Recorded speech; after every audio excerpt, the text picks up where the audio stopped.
el Dios que visita. El Dios que visita. Para los que vivimos en la gracia, Dios nos ha visitado permanentemente a través del Espíritu Santo.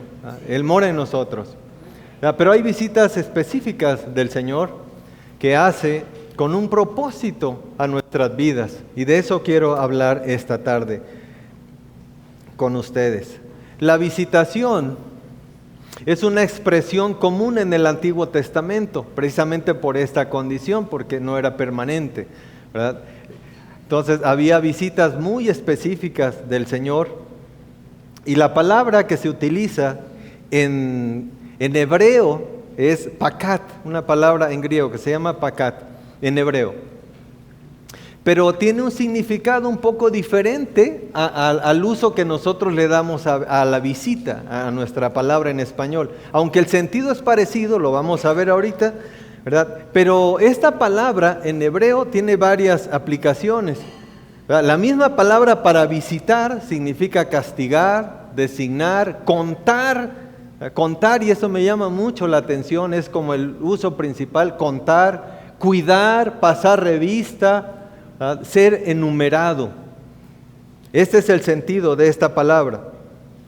Y en las Escrituras vemos varios ejemplos, ¿verdad?, que nos hablan de este sentido, de lo que significa la palabra visitar. Algunas visitas son para bendecir y para cuidar, y otras visitas son para disciplinar y para juicio. Dios hace estos dos tipos de visita. En la pantalla están proyectadas unas imágenes, unas citas, ¿verdad?, que tienen que ver con visitas que son de estas hermosas visitas que Dios hace para bendecirnos, para salir a favor de nosotros, para su cuidado, para su protección. Y las otras son esas visitas que Dios hace para disciplinar. Dios también visita de esta manera. Lo mismo ocurre en nuestro verbo español, ¿verdad? Visitar. Hay visitas que son agradables y hay visitas que son desagradables, dependiendo a qué venga la visita. Y para ejemplificar un poquito esto, quiero contarles la historia de un doctor que se llama Guillermo Soberón Acevedo. Y en esta historia, voy a tratar de ser breve con la historia, pero en esta historia yo soy extra en esta historia. Para que me ubiquen cuando esté contando la historia, yo solamente estoy parado viendo un helicóptero, ¿verdad? Así que cuando llegue esa parte, ya sabrán, ¿verdad?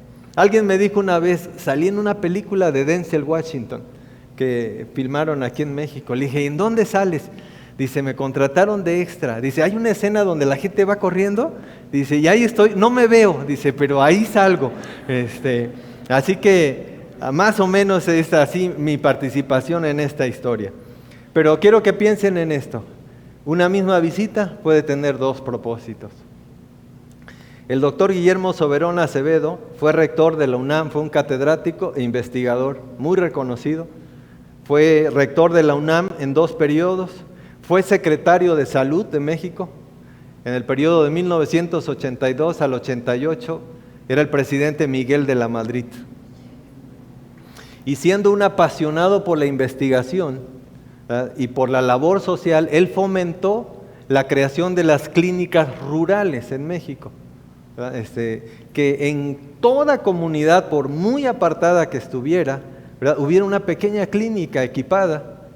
Y él, habiendo sido rector de la UNAM, entonces enviaban a los pasantes de medicina o servicio social, no sé en qué etapa estaban, pero los enviaban a esas clínicas, ¿verdad?, así distribuidas por toda la República.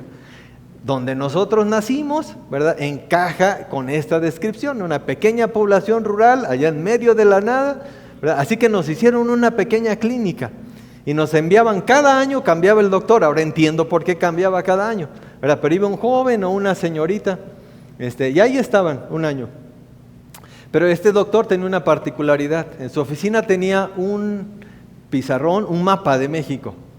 Y en el mapa tenía señaladas todas estas pequeñas clínicas en todo México. Y una vez al mes, ¿verdad?, por el sábado, él tomaba el helicóptero de la Secretaría de Salud y visitaba una de estas comunidades. Así que imagínense el impacto para un chico que estaba haciendo su servicio o una señorita.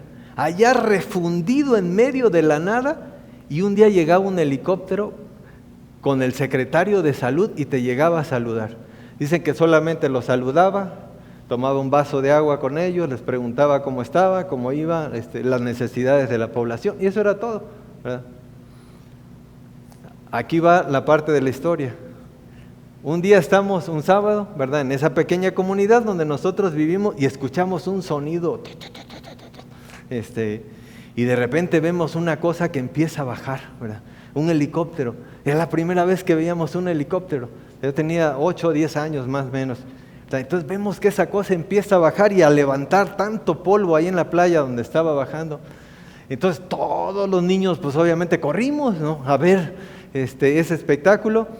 Solamente yo me acuerdo de eso. Y sí, bajaron unos señores del helicóptero y luego nos enteramos que habían ido a la clínica, ¿verdad? Pero no sabía todo eso que les acabo de decir previamente. Nosotros nos quedamos fascinados viendo el helicóptero. Pero ese sábado el sorprendido fue el doctor Soberón. Este chico que habían mandado se había ido a una fiesta a una comunidad cercana. Había fiesta en el otro pueblo y él se había ido de parranda ese sábado. Lo interesante es que de todos estos que él visitó, dice, esto lo supe después, por eso me llamó la atención y amarré con lo que yo había vivido de niño, porque yo escuché esta parte de la historia del doctor hace unos 8 años, quizá 10 años, escuché esta parte de la historia, y fue que hilé las dos, buscando las fechas, dije, es esta fecha, ¿verdad?, por la edad que yo tenía. Para todos estos chicos que él encontró y señoritas, él les dio un seguimiento cuando terminaron su carrera, y los puso en puestos estratégicos en la Secretaría de Salud, ¿verdad?, y en el IMSS. ¿Por qué? Porque vio su fidelidad en lo poco, ¿verdad?, allá, en medio de la nada.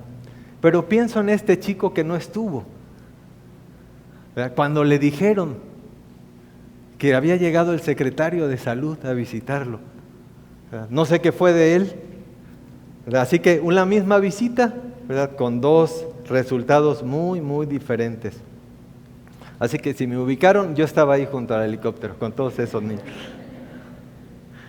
Muy bien, pero en esta serie de 3 mensajes vamos a hablar, tenía aquí parte del currículum del doctor, pero es enorme, ¿verdad?, para que viéramos qué tipo de persona era, ¿verdad?, este doctor y por qué hacía eso. Pero vamos a hablar en estos 3 mensajes. Hoy vamos a hablar de estas visitas que son agradables, las visitas de Dios para bendecirnos. Hay visitas que son para bendición.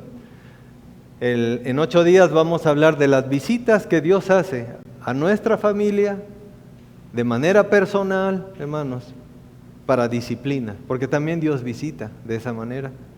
Y el tercer domingo vamos a hablar de una visita que ya está agendada, hay fecha, ¿verdad?, pero esa va a ser para juicio. El regreso y la segunda venida de nuestro Señor Jesucristo para juicio. Y eso es triste para aquellos que no han creído en Cristo como su Salvador. Pero hoy vamos a hablar de esta visita, las visitas que Dios hace para bendecir. Y vamos a ver varias historias de personajes en la palabra de Dios, ¿verdad?, y cómo Dios interactuó con ellos solamente para bendecirlos, ¿verdad? Porque la bendición, no, hermanos, no es porque lo merezcamos. O sea, el Señor tiene a bien bendecirnos. Y de esto vamos a hablar hoy, ¿verdad? Las visitas, en primer lugar, para bendecir a través de la descendencia.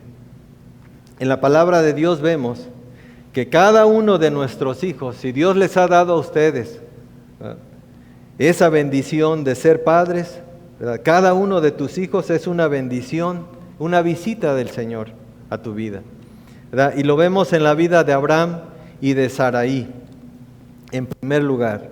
En Génesis capítulo 12, el Señor le hace un llamado a este hombre, Abraham, y le dice que salga de Ur de los Caldeos y obedece, ¿verdad? Él por fe no sabe a dónde va, pero él obedece y se va a la tierra de Canaán. En el capítulo 15 de Génesis, ¿verdad?, ahí es cuando viene la promesa de una descendencia biológica, de una familia. Génesis 15 dice así: después de estas cosas vino palabra de Jehová a Abraham en visión diciendo, no temas, Abraham, yo soy tu escudo, y tu galardón será sobremanera grande. Y respondió Abraham: Señor Jehová, ¿qué me darás siendo así que ando sin hijo? Y el mayordomo de mi casa es este Damaseno Eliezer. Dijo también Abraham: mira que no me has dado prole, no me has dado hijos, no me has dado descendencia a mí. Y aquí que será mi heredero un esclavo nacido en mi casa. Luego vino a él palabra de Jehová diciendo: no te heredará sino un hijo tuyo será el que te heredará. Y lo llevó afuera y le dijo: mira ahora los cielos y cuenta las estrellas, si las puedes contar. Y le dijo: así será tu descendencia. Y creyó a Jehová y le fue contado por justicia. En Génesis 17, que leyó Franco, ¿verdad? Vemos, ya viene la promesa específica con un tiempo específico. Dios dice cuándo se va a cumplir esta promesa, ¿verdad? Y les cambia el nombre ahí, ¿verdad? Abraham ahora, y a Sarai, Sara, ¿verdad? Como señal de que Él va a cumplir su promesa. Génesis 18, el Señor especifica el tiempo ahora del cumplimiento, ya va de lo general a lo específico, ¿verdad? En Génesis 18 ya les dice exactamente cuándo va a ser, y en Génesis 21 es cuando reciben la bendición. Dice Génesis 21, visitó Jehová a Sara.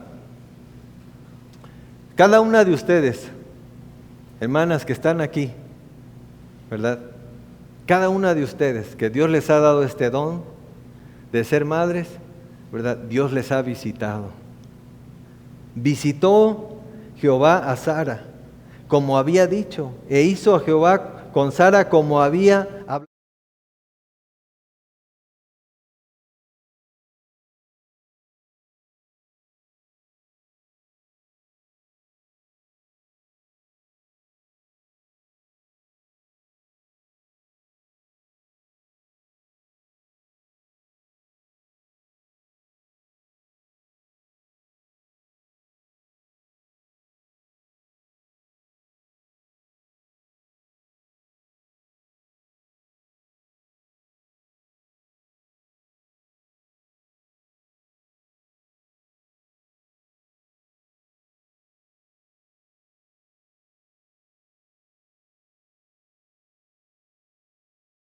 A Manoa y a su esposa, ¿verdad? Y les dio la promesa de un hijo, ¿verdad? Que fue Sansón.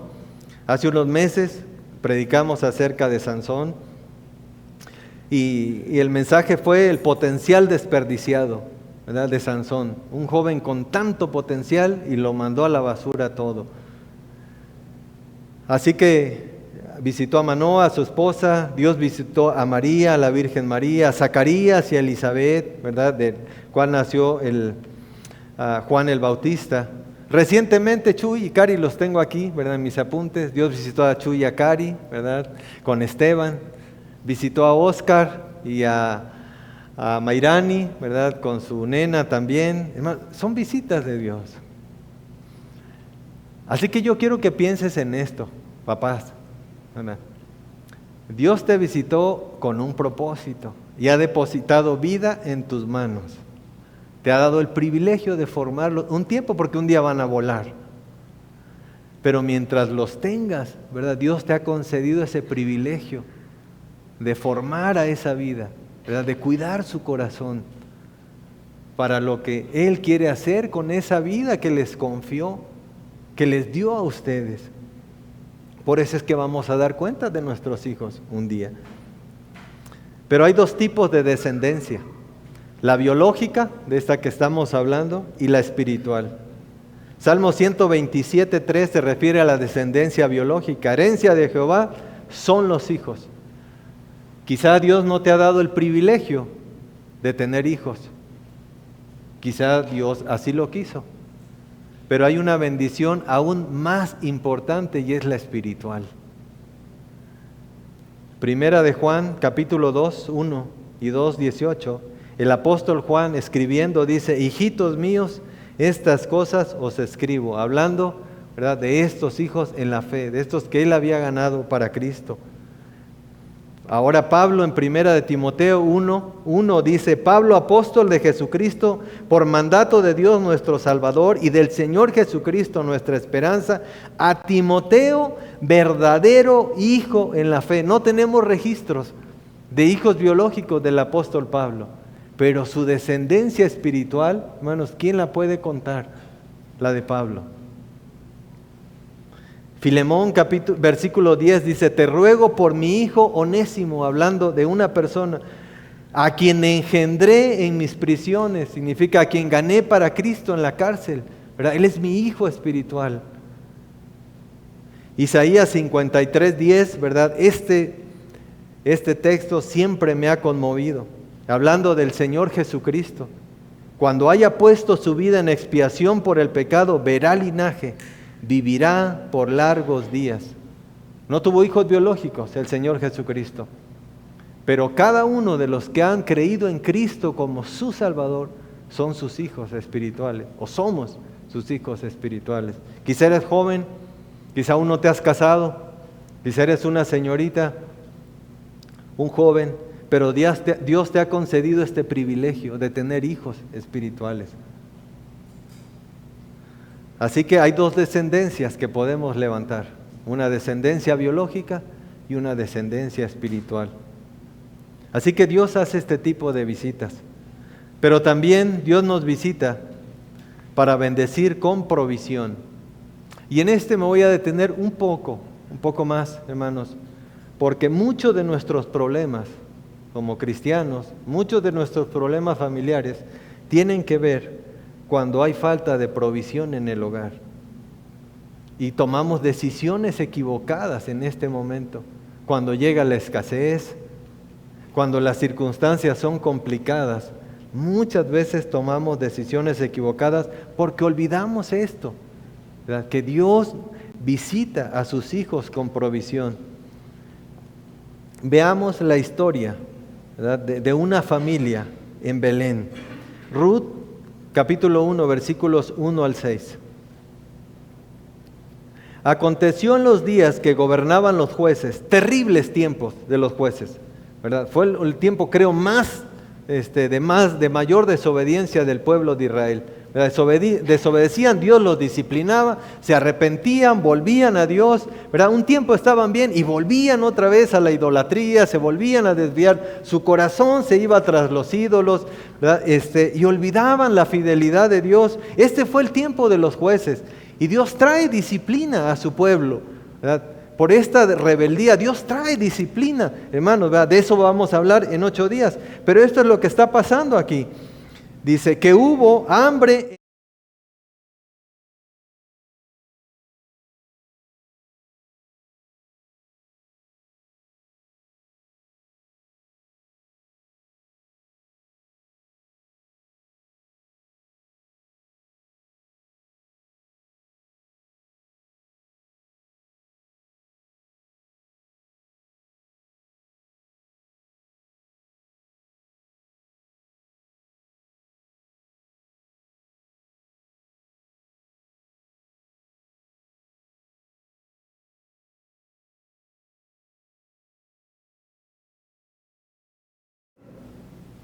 pero por su rebeldía, por su desobediencia, Dios detuvo la bendición y se quedaron con lo básico.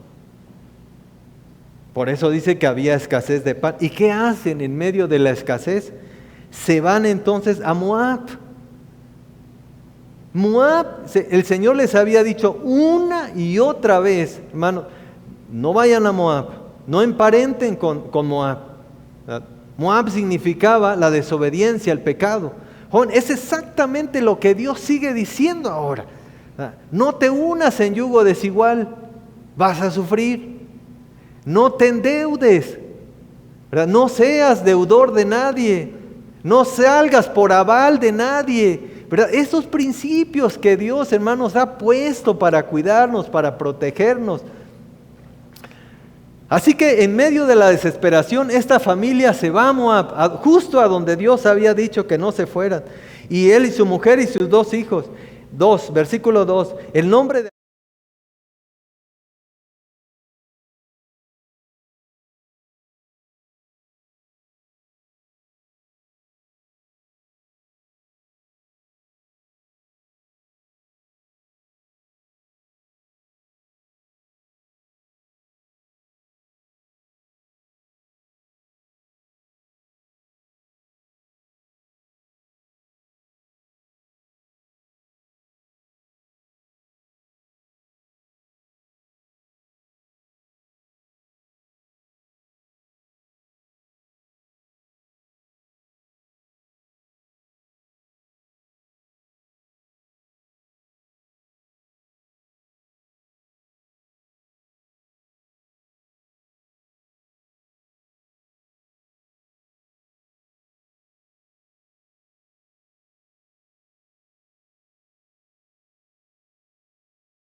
Provisiones de Dios. Hermano, la provisión es de Dios. No depende de cuán bueno seas en tu trabajo. Por supuesto, tenemos que esforzarnos, ser éticos, hacer las cosas bien hechas en nuestro trabajo. Pero la bendición es de Dios. Su misericordia, dice en este caso, en visitarles con pan, es decir, con alimento corporal, era tanto más apreciada cuanto más severa había sido el hambre. Pues los bienes se aprecian mejor cuando nos ha faltado anteriormente. Hermanos, se requiere sabiduría en el tiempo de escasez, pero también se requiere sabiduría en el tiempo de abundancia para administrar correctamente, ¿verdad? Y no pasar por esto, ¿verdad?, que pasó el pueblo de Israel. Como disciplina, Dios detuvo la bendición, ¿verdad? Y en medio de esta desesperación, hermano, en lugar de confiar y decir, Señor, tú eres fiel, hemos desobedecido, ¿verdad? Claro, yo violé algunos principios y esto es consecuencia. En lugar de eso, hermanos, ¿verdad?, en lugar de ver nuestra realidad, volteamos los ojos a dónde podemos solucionar el problema que tenemos ahorita. La provisión es una promesa del Señor. El Señor Jesucristo dice en Mateo capítulo 6, versículo 31. Mateo 6, 31. Dice el Señor, no se afanen. ¿Por qué se afanan? Por lo que han de vestir, por lo que han de comer el día de mañana. El Señor sabe de qué cosas tienen necesidad. Dice, el Señor, Jesús dice, el Padre, sabe de qué cosas tienes necesidad. Busca primero el reino de Dios y su justicia, y todas estas cosas van a ser añadidas. Pero busca el reino de Dios y su justicia, sométete a los principios de Dios. Vive bajo los preceptos de Dios, y Dios es fiel. Dios va a añadir estas cosas, Dios va a traer estas cosas. Así que, hermanos, si hay una situación de esta naturaleza en la familia, ¿verdad?, el lugar donde estás es el lugar correcto. Mucho cuidado con empezar a ver hacia Moab. Empezar a ver cuál es la solución que yo puedo darle a este problema. Mucho cuidado. Ahí donde estás es el lugar correcto. Porque Dios es el que provee, hermanos. Dios es el que sustenta. Queridos varones, si Dios te dio la bendición de tener una familia, entonces de repente Dios dice, pues ahí te arreglas tú solo. No, claro que no, hermano. Dios es fiel. Dios es fiel. Dios sigue visitando familias. Esto no lo mencioné en el primer servicio porque estuvo Emanuel. Pero hace unas semanas Dios visitó a una familia en San Marcos, Tlacoyalco, a donde han ido nuestros jóvenes. Algunos conocen a Emanuel, un chico que ayuda en la traducción de la Biblia, ahí en el equipo de traducción. Terminó su preparatoria, es el primero en terminar la prepa de toda su familia. Y tiene el deseo de prepararse, de seguir sirviendo al Señor en esta área. Entonces buscó una carrera que pudiera utilizar, ¿verdad?, para estas herramientas, que ellos utilizan en la traducción. Así que aquí está Emanuel en una pequeña comunidad, con un corazón, con el deseo de servir. Es el primero que termina la preparatoria en todas sus generaciones pasadas. Es el primer chico que termina la prepa. Él es indígena, habla guigua. Y por acá, de repente, ¿verdad?, alguien le dice que hay una universidad privada que tiene una beca para jóvenes que hablan una lengua indígena, pero que es demasiado cotizada la beca. Entonces le dice, pero si quieres, pues ve. Entonces va a la universidad. Oiga, me dijeron de esta. Sí, pues empieza a hacer tu proceso. ¿Y qué creen? ¿Verdad? El sábado estuve con sus papás porque vinieron al curso de inmersión para papás, ¿verdad? Y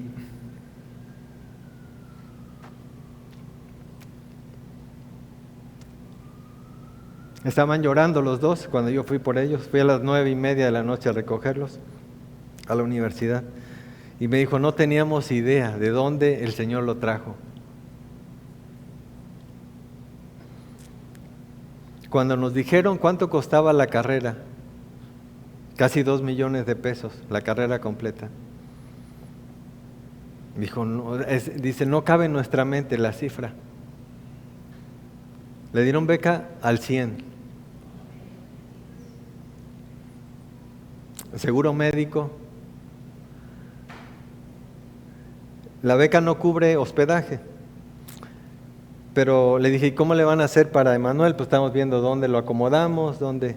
Y dijo, no, este año, ¿verdad? Por primera vez van a dar hospedaje.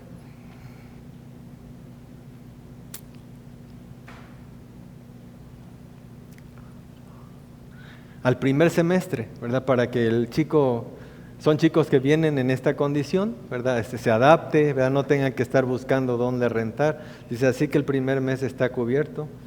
Están cubiertas 2 comidas al día. Dice, pues ya que no cene, ¿verdad? Está acostumbrado, ¿verdad? Y los sábados va a tener un transporte, ¿verdad? Para llevarlo al mercado para su despensa.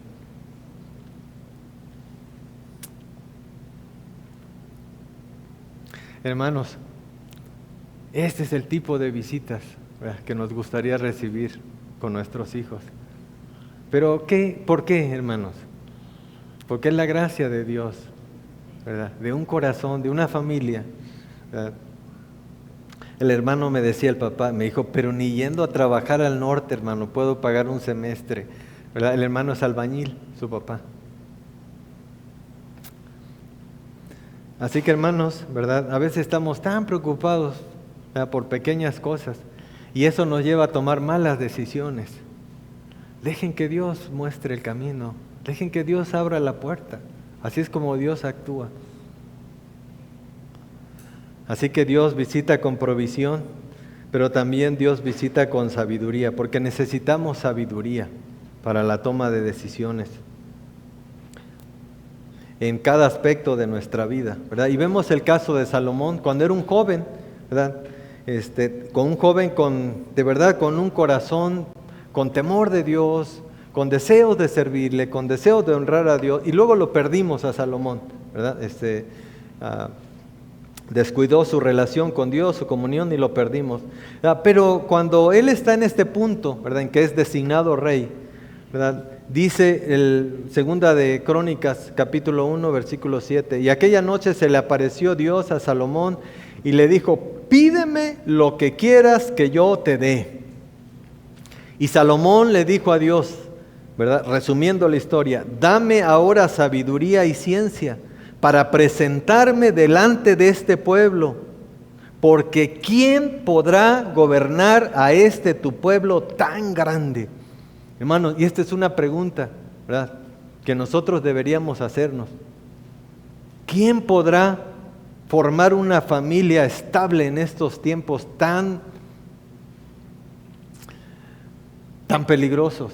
¿Quién podrá cuidar el corazón de estos pequeñitos, ¿verdad?, que los vimos correr en la escuela bíblica de vacaciones, ¿verdad?, con este bombardeo que tenemos de información perversa?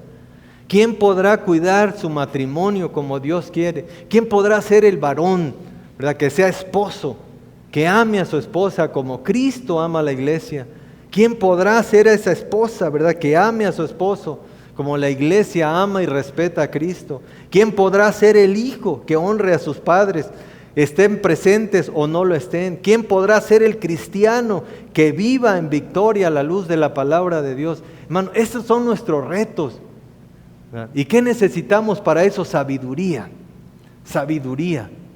Y Dios ha prometido sabiduría y le dice a Salomón, por cuanto has pedido para ti sabiduría y ciencia para gobernar a mi pueblo, sobre el cual te he puesto por rey, sabiduría y ciencia te son dadas, y también te voy a añadir otras cosas. Hermano, pero ahí está la promesa de Dios. Necesitamos sabiduría para la toma de decisiones, necesitamos discernimiento muchas veces, ¿verdad? Hay decisiones que son muy sencillas de tomar en la familia o como papás, como padres, como esposa. Hay otras que son sumamente complicadas, ¿verdad? Y Dios promete darte sabiduría, pero no la vas a soñar, ¿verdad? Tienes que tomar tiempo con el Señor y con su palabra. De ahí viene la sabiduría. Necesitas esforzarte en conocer al Señor. Ese debería ser nuestro anhelo, hermanos, que el Señor nos visite y que siga visitando a nuestra descendencia de esta manera. Que Él siga visitando a tus hijos en su universidad, cuando se casen, cuando sean padres, ¿verdad? Que el Señor les siga visitando, ¿verdad? Para bendecirles. Pero necesitamos enseñarles, papás, necesitamos enseñar a nuestros hijos a honrar, a respetar a Dios, a amar al Señor, a obedecer su palabra, a creerle al Señor. Ese es el punto, hermanos. Créele al Señor, créele. Dios es fiel. A veces el Señor en su misericordia, ¿verdad?, nos hace pasar por periodos complicados como familia, periodos complicados en nuestro trabajo, pero Él está viendo el panorama completo. Él está trabajando en nuestro corazón. ¿Verdad? Confía en el Señor. Dios es fiel. Mantente firme en su palabra. Y finalmente, a Dios también visita para bendecir con libertad. Con libertad. En Génesis 50, cuando José, este hombre que había vivido a la luz de la palabra de Dios, había creído en Dios, amaba al Señor, honró al Señor, aún en circunstancias muy adversas, hermanos, honró a Dios en toda su vida, ¿verdad? Al final de su vida, él seguía creyendo y firme, sus convicciones firmes en el Señor, y le dijo José a sus hermanos: yo voy a morir, mas Dios ciertamente los...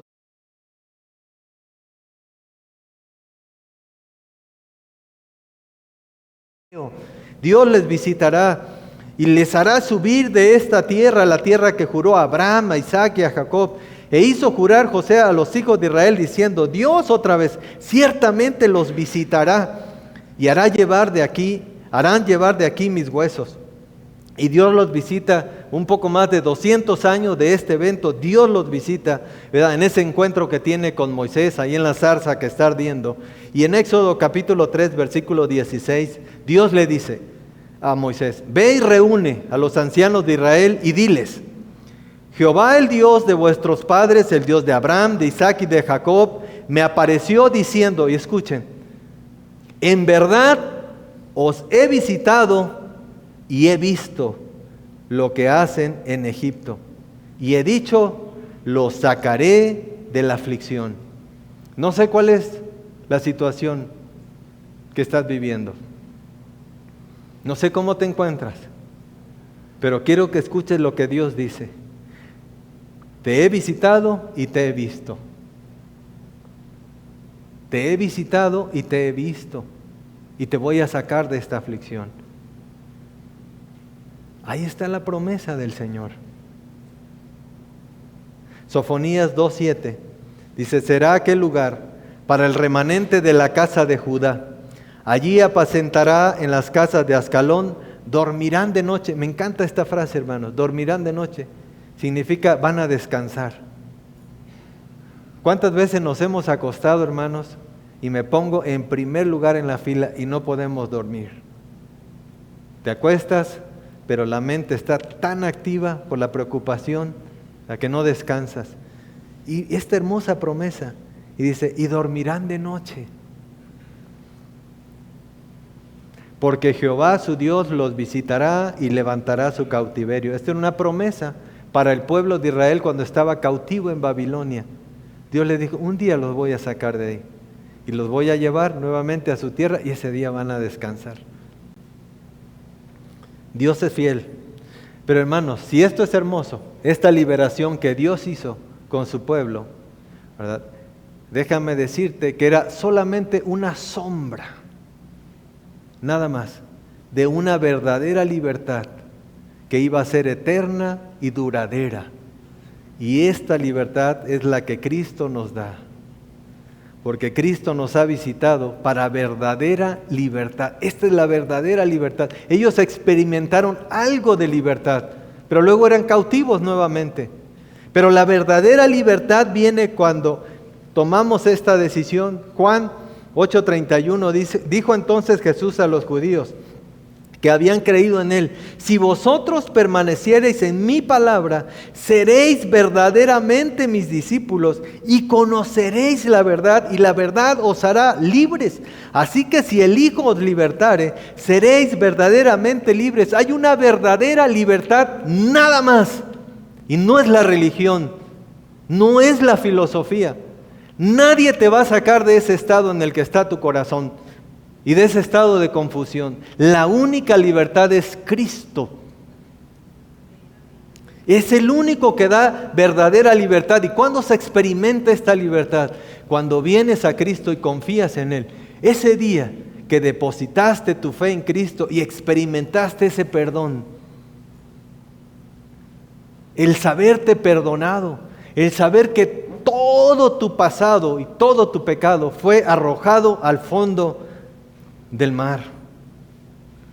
En Hechos 15:14 dice: Simón ha contado cómo Dios visitó por primera vez a los gentiles, a nosotros que no somos judíos, para tomar de ellos pueblo para su nombre.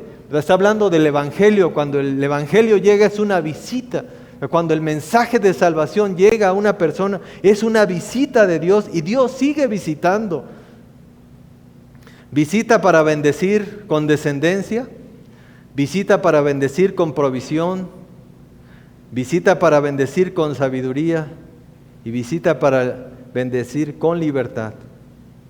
Te hago una pregunta: ¿de qué necesitas ser liberado? Si ya eres hijo de Dios, ¿cuál sigue siendo tu prisión? Dios sigue visitando hogares esclavizados por la amargura. Dios quiere visitar esos hogares. Si el tuyo es uno de ellos, Dios está interesado en visitarlos. Esclavizados por el dolor, por la ira, por el enojo, por la amargura, por el remordimiento, por la culpa. El Dios que libera está interesado en darle libertad también a usted. Cristo da libertad. Queridos hermanos, querido visitante que estás entre nosotros, Cristo da libertad y solamente en Él la podrás experimentar. Isaías 61:1, hablando del Señor Jesucristo y su labor, lo que Él iba a hacer, dice: el Espíritu de Jehová el Señor está sobre mí, porque me ungió Jehová y me ha enviado a predicar buenas nuevas a los abatidos, a vendar a los quebrantados de corazón, a publicar libertad a los cautivos, a los presos apertura de la cárcel, a proclamar el año de buena voluntad a Jehová, el día de venganza del Dios nuestro, a consolar a todos los enlutados. Cristo quiere abrir tu prisión. Cristo quiere abrir tu prisión. Cristo quiere sacarte de ese estado en el que estás. Quizá lo conoces, has confiado en Él como tu Salvador, pero hay cosas que aún te mantienen prisionero. No sé qué sea, pero en el Señor hay libertad y Él lo ha prometido. En el Antiguo Testamento, las manifestaciones de Dios eran a través del ángel de Jehová. El ángel de Jehová, dice la mayoría de los comentaristas, y yo coincido con esta opinión, que el ángel de Jehová es la segunda persona de la Trinidad. Es Cristo preencarnado, Cristo antes de su encarnación. ¿Por qué? Porque el ángel de Jehová acepta adoración cuando alguien se postra ante Él o la pide, como en el caso de Moisés y de Josué. Y después de la encarnación, después del nacimiento del Señor Jesucristo, no hay manifestaciones nuevamente del ángel de Jehová. Así que, siguiendo esta línea, hermanos, el ángel de Jehová es Cristo, preencarnado. El ángel de Jehová visitó a Agar en su tragedia. ¿Recuerdas? Cuando Agar estaba en el desierto, cuando Sara la expulsó, de lo cual predicó el pastor Mario hace unas semanas. Cuando es expulsada, el ángel de Jehová llega y es interesante lo que le dice, ¿verdad? Agar, yo he visto tu aflicción, he visto. Jesucristo es el mismo ayer, hoy y por los siglos. Y yo he visto tu aflicción. Quizá usted, igual que Agar, se sienta humillada, usada. Así que Dios conoce tu condición y te quiere dar libertad. Dios visitó a Gedeón, varones, porque Gedeón necesitaba valor para enfrentar lo que venía, para la responsabilidad que tenía, necesitaba valor. Y el ángel de Jehová, ¿verdad? Dios en su misericordia se lo dio, ¿verdad? Le dio todo lo que Gedeón pidió, ¿verdad? Dios se lo concedió y Gedeón cumplió con la tarea. Una de las manifestaciones que más me encantan y más me ha ayudado en mi propia vida es cuando el ángel de Jehová se manifiesta a Josué. Están para entrar a la tierra prometida, ¿verdad? Josué es el sucesor de Moisés, ¿verdad? Ahora él está el encargado de entrar, de llevar al pueblo, ¿verdad? Y de cumplir esa promesa que Dios había hecho, ¿verdad? Entonces ahí está Josué y se presenta el ángel de Jehová. Y Josué, ¿verdad?, le hace una pregunta interesante, le dice, ¿eres de los enemigos, ¿verdad?, o eres de nosotros?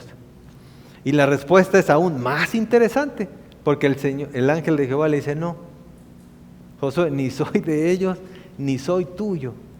Josué, tú eres mío. Josué, no es tu pueblo, es mi pueblo. No es tu familia, es mi familia. Tú estás a cargo. Varón, tú estás a cargo. Pero es la familia de Dios. Josué, ¿verdad?, yo te he dado este privilegio de que entres, pero yo no soy tuyo, Josué. Así que, hermanos, no sé qué es lo que nosotros necesitamos, pero el Señor está dispuesto a darlo. Cristo libera y transforma como lo hizo con el endemoniado gadareno, ¿recuerdan? La condición en que encontró a este hombre, ¿verdad? Un despojo humano, terrible, ¿verdad? Daba miedo. Y después de su encuentro con él, ¿verdad?, el Señor lo transforma y lo hace una nueva persona. Eso es lo que Cristo puede hacer cuando tú te pones en sus manos. Él puede hacerte una nueva persona. No sé cómo ha sido tu vida de joven. Tú conoces tu historia, tu vida de adulto, como esposo, pero Dios la conoce y quiere transformarte. Si has creído en Cristo como tu Salvador, Él te ha hecho libre. Y escucha bien esto. Si has creído en Cristo como tu Salvador, Él te ha hecho libre. Quizá algunos nunca te den su perdón.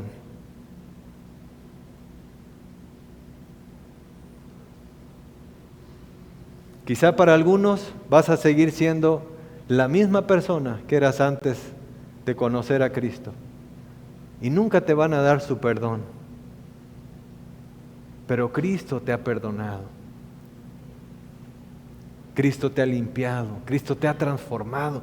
Cristo te ha hecho libre, hermano, si has creído en Cristo como tu Salvador.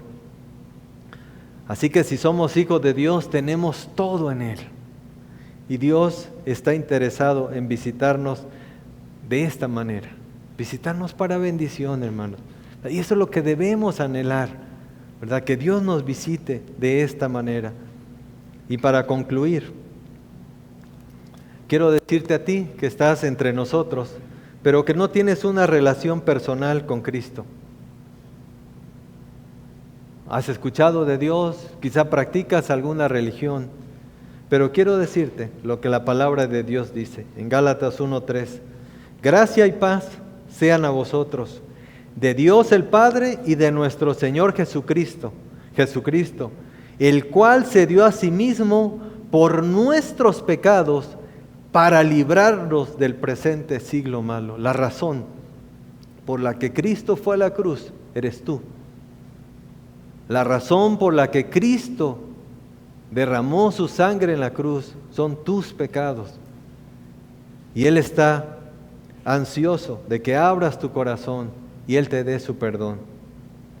Y si tú eres hijo de Dios y hay algunas cosas que han aprisionado tu corazón y no estás experimentando esta verdadera libertad, ¿verdad?, hoy es el momento, ¿verdad?, de entregar esas cargas al Señor, ¿verdad?, y que Él te libere de lo que hay allí y está robando tu gozo. Vamos a orar. Padre,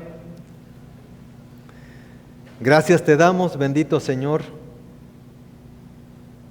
por tu amor, por tu misericordia, y gracias, Señor, por estas visitas que tú haces. No las merecemos, Señor, pero en tu gracia tú tienes a bien visitarnos de esta manera. Y a veces, Señor, no comprendemos, Señor, a veces dudamos, nos cuesta creerte muchas veces, pero ayúdanos, Señor, ayúdanos en nuestra incredulidad, ayúdanos a confiar, ayúdanos a depender de ti. Y si hay alguna decisión que tomar, tú que eres hijo de Dios, hija de Dios, ¿verdad? Yo quiero que en este momento, ¿verdad?, lo pongas delante del Señor, ¿verdad?, y le pidas, ¿verdad?, que Él te dé esa libertad, que quizá algo te robó, ese gozo, esa paz. Pero también pide, ¿verdad?, que el Señor te visite, que visite a tu familia, que visite a tus hijos de esta manera.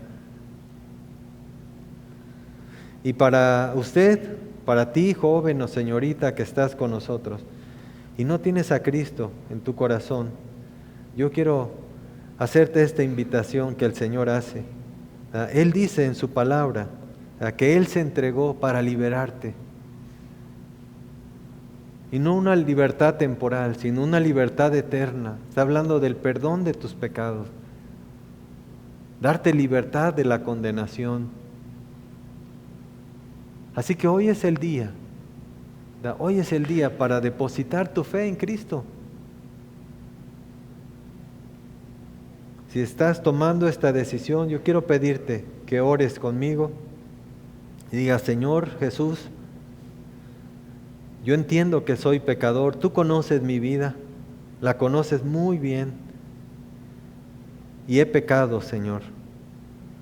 Pero hoy he comprendido también que tú quieres darme libertad y que tú fuiste a la cruz, que tú pagaste por mis pecados. Señor, yo te abro mi corazón esta mañana y te recibo como mi Salvador. Señor, yo quiero caminar contigo, quiero empezar una vida contigo. Aquí está mi vida, Señor, entra en mí. Te lo pido, amén.